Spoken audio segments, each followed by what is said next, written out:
आता मुंबईत मस्जिदच्या नावाने लेन जिहाद की शिवाजीनगर पोलीस स्टेशनचा 100 फूट अंतरावर रस्त्यावर मस्जिद बांधण्यात आली आहे। रस्त्यावर मस्जिद, पोलीस स्टेशनचे सिनियर माझ्या समक्ष उपस्थित आहेत। हे नटवरलाल कंपाऊंड मध्ये म्हाडा वसाहतीत इथले हिंदू नागरिक गेले अनेक महिने तक्रार करतात, पोलीस काही कारवाई करत नाही। महापालिकेचे अधिकारी मूर्ख बनवायचे उद्योगधंदे।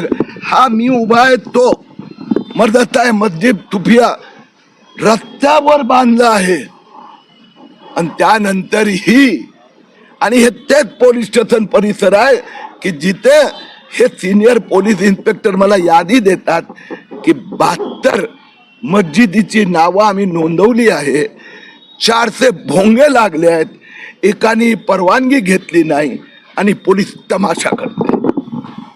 म्हणून मुंबईतला हे मस्जिदीच्या नावाने जे लेन जिहाद चाललाय ते आम्ही थांबवणार आहोत आणि अशा प्रकाराने सरकारी प्रॉपर्टीवर रस्त्यावर ज्या मस्जिदी आता उभ्या आहेत त्या सगळ्या काढावे लागणार। मस्जिदीवरील अनधिकृत भोंगेही काढणार आणि अनधिकृत मस्जिदच्या नावाने लेन जिहाद पण किरीट सोमय्या थांबवणार। मुख्यमंत्री देवेंद्र फडणवीसनी पण पोलिसांना सूचना दिल्या आहेत की अशा प्रकाराने लेन जिहादच्या नावाने मशिदी त्याच्यावरील भोंगे याच्यावर कडक कारवाई करावी लागणार। आले तुम्ही पोलिसांशी या अधिकाऱ्यांशी बोलणार तर तुम्हाला सोशल मीडियावर धमकी आली होती, तुम्हाला घरात मारण्याची भाषा केली गेली होती, जशाच तसं आंदोलन शिवाजीनगरचा ह्या प्रश्नावर एक धमकी आलेली होती, त्याबाबत तक्रार देखील करायला आली। त्याचं कारणच आहे की ह्या शिवाजीनगर परिसरात जे 72 मस्जिदी पोलिसांनी नावं दिले ना त्यांना अर्धी अनधिकृत आहेत, अर्धी सरकारी जमीन काबीज केली आहे किंवा रस्त्यावर बांधलेले आहेत।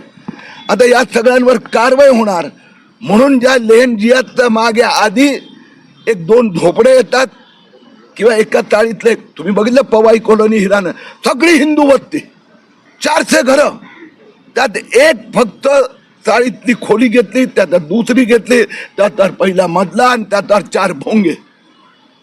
तर हे जे मुंबई आणि MMR परिसरात चाललंय, धमक्या फक्त नाही हो, घरी येऊन घुसून मारण्याची बात करतात आणि हा पोलीस ऑफिसर, हे पोलीस ऑफिसर त्यांना प्रोटेक्शन देतात।